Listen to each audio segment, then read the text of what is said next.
All right, thank you, Dean Traynor, for that very kind introduction. And thank you, President DeGioia, honored guests, all of the deans, administrators, and professors who are here today, Paul and Chen Tagliabue, the generous and visionary benefactors of the LGBTQ Resource Center, and Shiva Subramanian. I knew I was going to do this. I'm going to try this. Subramanian, who has done such a brilliant job of organizing today's events.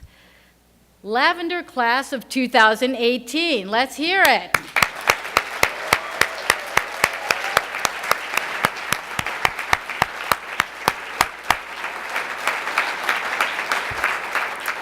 Congratulations to all of you on this momentous day, the culmination of years of hard work and perseverance. You should all be extremely proud of what you have accomplished. I am so honored to be here with you at the 10th Lavender Graduation ceremony, and auspiciously enough, today also happens to be the 10th annual Lesbian Visibility Day. Did anyone know that? Yeah, exactly. Okay, so it's the 10th Lesbian Visibility Day. Happens to coincide. Very well done, Shiva. Now, I do have to pause for a moment, because if you see what I see from this vantage point, you would think it's breathtaking. It is such a beautiful sight to see so many people here on this day for this event. Had you told me when I was a law student at Georgetown 30 years ago that I would be here giving a speech about being gay, it would have been quite a shock to me and to my then boyfriend.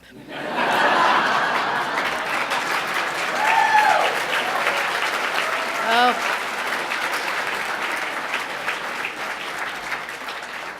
I attended Georgetown Law School from 1983 to 1986. I loved my time at Gulk, as it is sometimes, though awkwardly, referred to. And like many of my fellow law students, I formed a tight-knit group of friends out of my first year small section. We were a group of straight, all white except for me and the boyfriend, super nerdy, earnest 1Ls.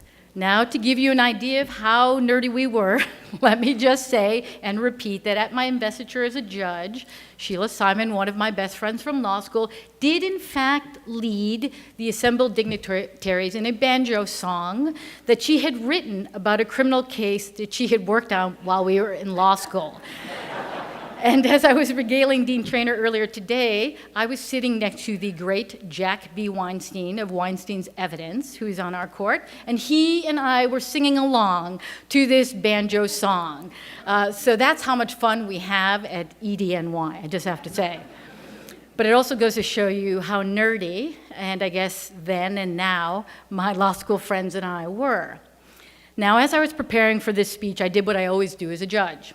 I had one of my law clerks do some research and write a memo. Now, for those of you who don't know what a law clerk is, they are the brains behind every judge, the brilliant lawyers that we hire to do the legal research and writing that makes judges look good and sound wise. Well, my law clerk, Alex, who's somewhere in here, she kindly informed me, probably in retaliation for me making her write this memo, that I'm only the second most famous lesbian from my hometown of Skokie, Illinois, after Jenny Schechter, the worst character from the L Word. Really hateable character. But Alex also discovered that while I was in law school, Georgetown was in the middle of a gay rights battle. In 1980, several gay student groups sued the university for equal access to campus resources, and the case was wending its way through the courts, minutes away from the law school. The year after I graduated, the District of Columbia Court of Appeals held that Georgetown gay student groups were entitled to equal access to university resources, but that the university did not have to officially recognize them. We are certainly a far cry, and the university is certainly a far cry from those days. Now, amazingly, until Alex told me about this research of hers, I had no idea about any of this, to my shame. The entire time I was at Georgetown, I don't recall thinking about gay rights issues or even knowing a gay person. I think this lack of awareness about LGBT issues, both with respect to my own sexuality and the problems facing the wider community, were characteristic of much of my young life. I was a bit of a late bloomer. I did not come out until the age of 33, way past law school and my first 3 jobs in my legal career. It wasn't until I decided to move to New York in 1998 to join my long-distance girlfriend and work at the U.S. Attorney's Office in Brooklyn that I was confronted with a dilemma about being open about my personal life at work. And while I wasn't in the closet per se at the U.S. Attorney's Office, like the FBI agents I work with, I divulged the information on a need-to-know basis. Now, my quiet gay existence, however, was completely upended in 2013 when I became a judge. Suddenly, newspapers across the country were proclaiming that I was the first openly gay Asian American federal judge. Talk about coming out in a big way. Ellen DeGeneres says nothing on me. I have never seen so many adjectives or descriptors before my name. I felt like a veritable diversity bingo card. Or in more modern terms, it was like having 3 Snapchat filters on simultaneously.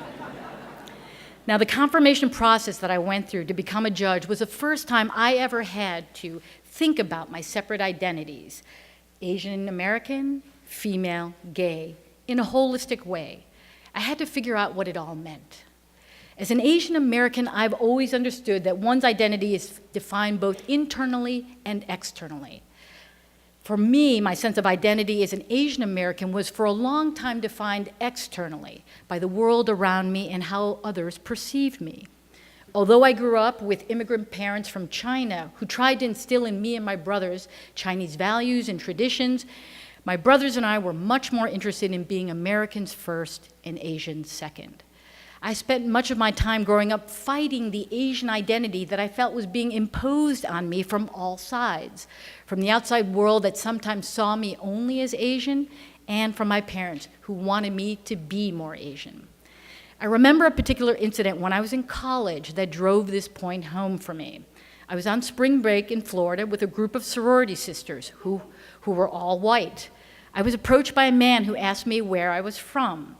I told him that I and my friends were from the University of Michigan.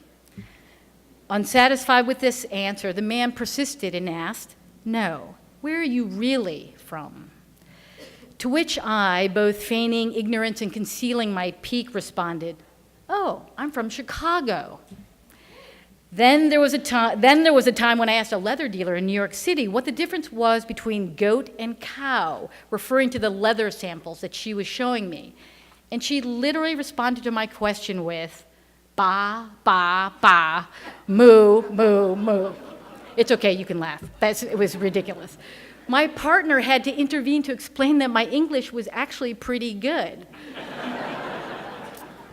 And as recently as a few years ago at a wedding I officiated, I was approached after the ceremony by a very well-meaning wedding guest who complimented me on how articulate I was. All of my life, people have made assumptions about me based on my being Asian. But being gay is something that the outside world has never imposed on me or identified me as, until, of course, I came out in the newspaper. But even then, on a day-to-day basis, being gay is such a different identity from being Asian. I've always been visibly Asian.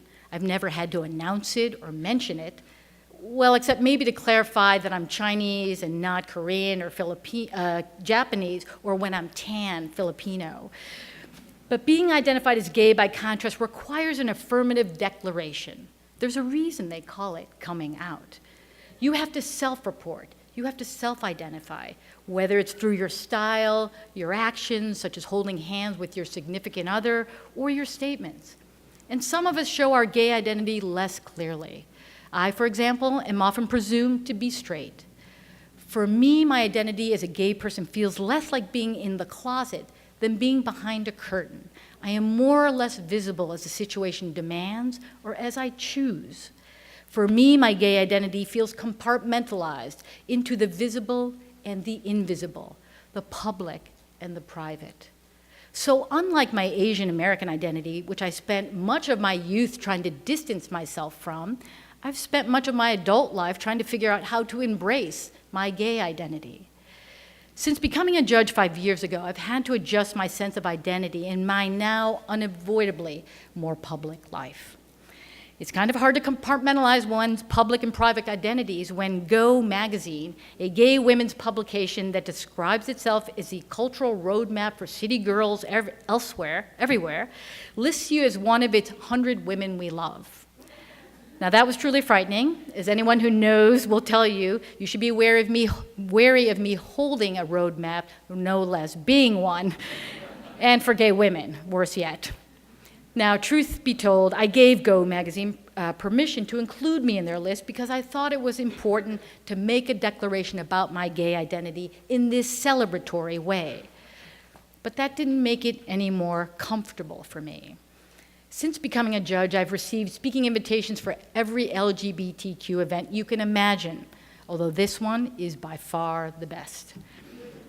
It was hard for me to initially comprehend that this seemingly random fact about my personal life, this fact that had never really been part of my public identity, was suddenly one of the first things that people knew about me as a professional and as a person.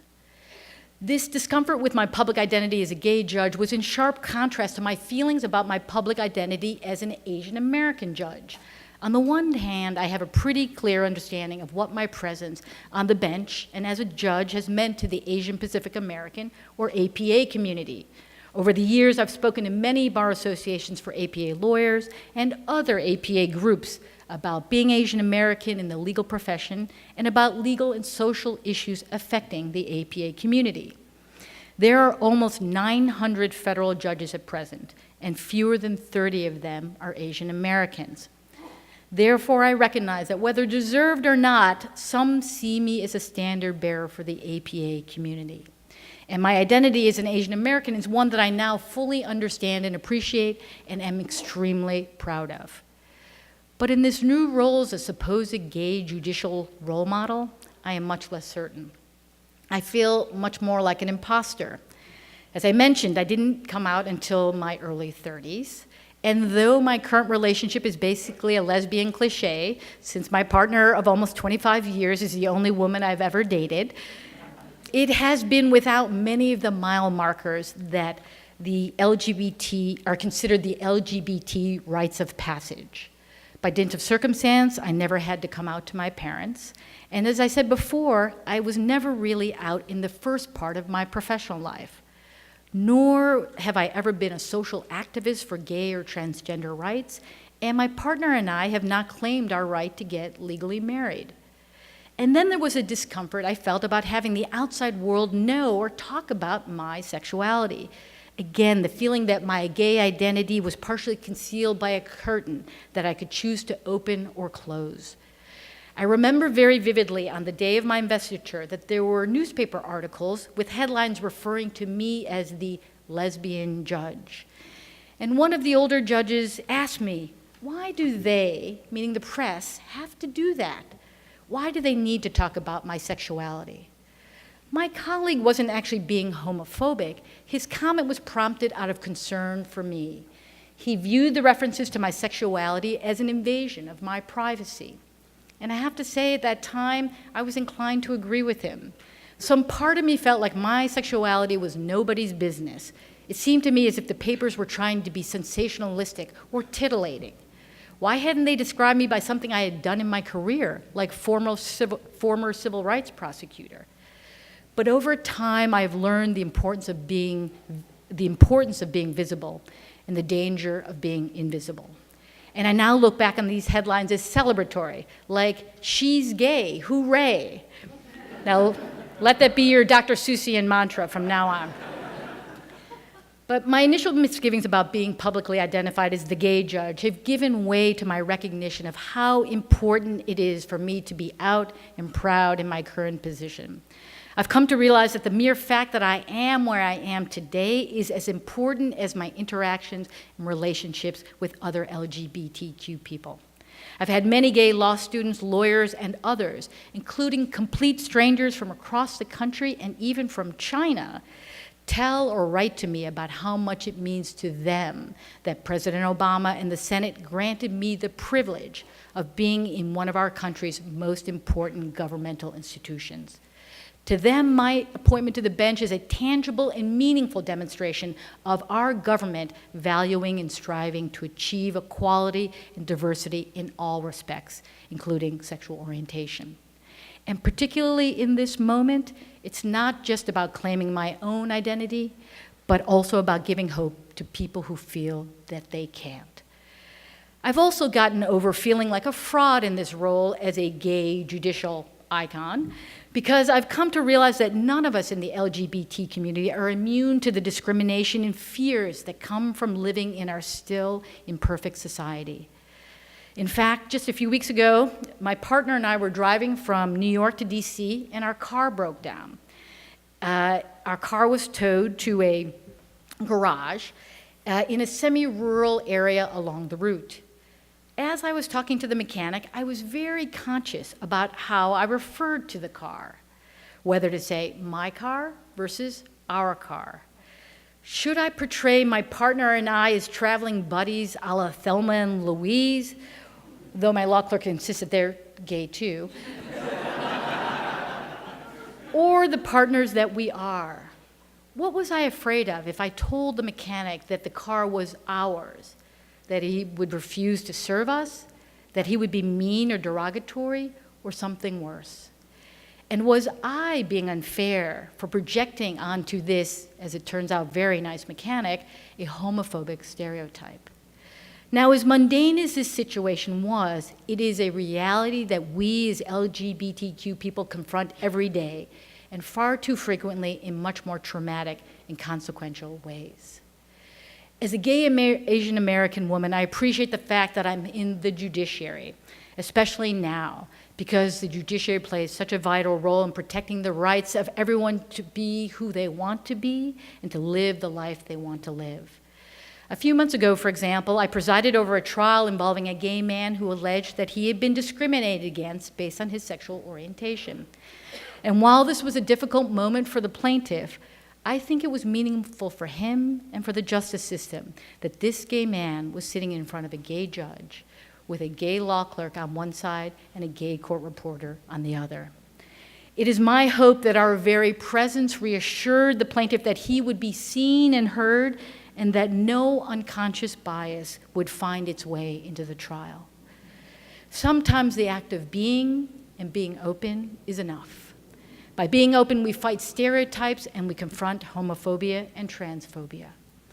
So if there's a takeaway from what I've experienced and learned about being gay, especially after being shot out of a proverbial cannon into the gay public sphere 5 years ago, it is this: one should live as openly and proudly as you can, whenever and wherever you can. Just as the fact of my presence on the bench as an openly gay judge helps break down stereotypes and barriers, so too does your act of living your life authentically and openly, like participating in this Lavender Graduation ceremony. Your presence here today is a declaration that will resonate around the world. You are blazing a trail and lighting the way for other LGBTQ students. Putting aside your academic achievements, for this alone, you should be very proud at this moment, and I congratulate and applaud you.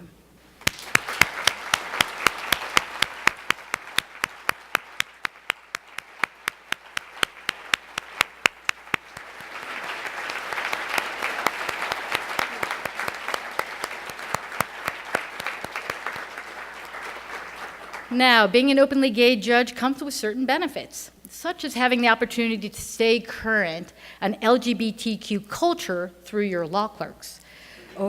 Over the short course of my career on the bench, I've hired 6 gay law clerks.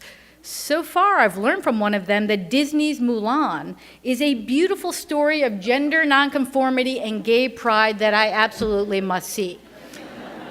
Especially because the heroine is a Chinese woman who kicks, well, you know what. And I've also learned why gender reveal parties for babies are deeply troubling. Now, thanks to this education that I've gotten from my law clerks, I now see the whole world in rainbow colors. And what a difference it makes. You remember how clueless I was about gay issues at Georgetown when I was here 30 years ago? This time, when Shiva told me that Paul and Chen Tagliabue were going to be here today, I assumed that Paul was the eponymously named gay son of the former NFL commissioner, whom I remember from my days as a Bears fan, a Chicago Bears fan, and Chen was his Asian husband. It all made sense to me. Thank God for Google. And for the record, that was not a commercial endorsement. Now, this wouldn't be a proper commencement speech if I didn't offer at least one bit of advice on how to succeed in life. My partner suggested that I tell you about what she sees as a secret to whatever success I've achieved in my life. Being as genuinely happy and positive about life and being as kind to others as possible. While this may seem overly simplistic, and my partner also tells me incredibly irritating, I do believe that finding the strength within yourself to believe in a positive future, even in the face of adversity, will help you succeed, and most importantly, be happy. I understand that you might be thinking this be happy prescriptive, a la Pharrell, or if you're of my generation, a la Bobby McFerrin, is all well and good for situations that you can control, at least in part, like studying hard for an exam. But it doesn't help you with the things that you can't or don't control, such as other people's prejudice or discrimination against you. But in a way, it does. Although optimism can be mistaken for naivete, it can drive you forward through circumstances a pessimist would balk at. Even in a difficult world, sometimes the only thing you can control is yourself. And facing things with hope, resilience, and positivity can bring you unexpected strength. This doesn't mean you should shy away from the fight, and you should always believe that you can win it. For me, I have found that by being the best person I can be, whether it's in my personal, professional, or public life, through that, I've been able to defang and negate the haters, and as importantly, feel good about myself. I'm often guided by the words of our great former First Lady, Michelle Obama. When they go low, we go high. This perspective on life should explain what I'm about to say in closing. At this moment in our country's history, there is reason to be concerned about the erosion of rights and protections for the LGBT community, as well as many other issues facing our nation. However, I choose to be hopeful. I believe in the resilience of our democracy and in our system of justice. I also see signs of hope everywhere, whether it's officiating the weddings of my gay law clerks and talking to them about their dreams of building a family and having children, or the Second Circuit Court of Appeals decision deciding that federal workplace protections extend to anti-gay discrimination. These give me hope. That trans politicians are being elected in record numbers. This gives me hope. That there is now an LGBTQ resource center here at Georgetown gives me hope. This commencement ceremony and your presence and number here today gives me hope. And especially what you, the Lavender Georgetown class of 2018, will achieve in the future gives me hope. So again, I congratulate you, and I congratulate Georgetown on this momentous occasion.